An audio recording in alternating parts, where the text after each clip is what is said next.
இந்த 2025ல ஒரு 11 சதுரம் வீடு கட்டுறதுக்கு மெட்டீரியல் எவ்வளோ செலவாகுங்கிறத நான் இந்த வீடியோல சொல்றேன். அதாவது சிமெண்ட், மணலு, கல்லு, ஜல்லி, கம்பி எல்லாத்துக்கும் எவ்வளோ ரேட் ஆகுதுங்கிறத தனித்தனியா சொல்றேன். ஃபர்ஸ்ட்டு வந்து பார்த்தோம்னா, சிமெண்ட் 650 மூட்டை தேவைப்படுது. ஒரு மூட்டை ரூ. 350 கணக்கு பண்ணும்போது, டோட்டலா சிமெண்ட்டுக்கு மட்டும் ரூ. 2,27,500 செலவாகுது.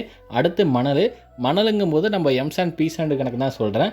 26 யூனிட் டோட்டலா தேவைப்படுது. ஒரு யூனிட் ரூ. 8,000 கணக்கு பண்ணும்போது ரூ. 2,08,000 எம்-சாண்ட், பி-சாண்டுக்கு மட்டும் செலவாகுது. அடுத்து வந்து ஜல்லி, முக்கால் ஜல்லி. இது 16 யூனிட் தேவைப்படுது. அதோடைய காஸ்ட்டு ரூ. 1,12,000. அடுத்து 1 1/2 ஜல்லி, அது 7 யூனிட் தேவைப்படுது. அதோடைய காஸ்ட்டு ரூ. 49,000.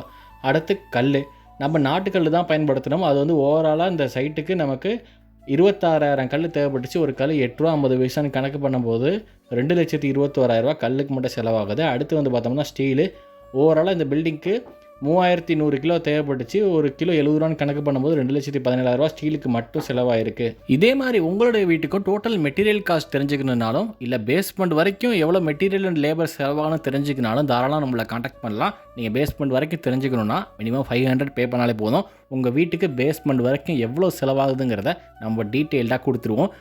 நாம குடுக்குற எஸ்டிமேட்டை வச்சு நீங்கள் உங்கள் பில்டிங்கில் 10% வந்து காஸ்ட் கட்டிங்கை தாராளமாக பண்ணலாம். அந்தளவுக்கு ஒரு குவாலிட்டி எஸ்டிமேட்டை தான் நாங்கள் உங்களுக்கு ப்ரொவைட் பண்ணுறோம்.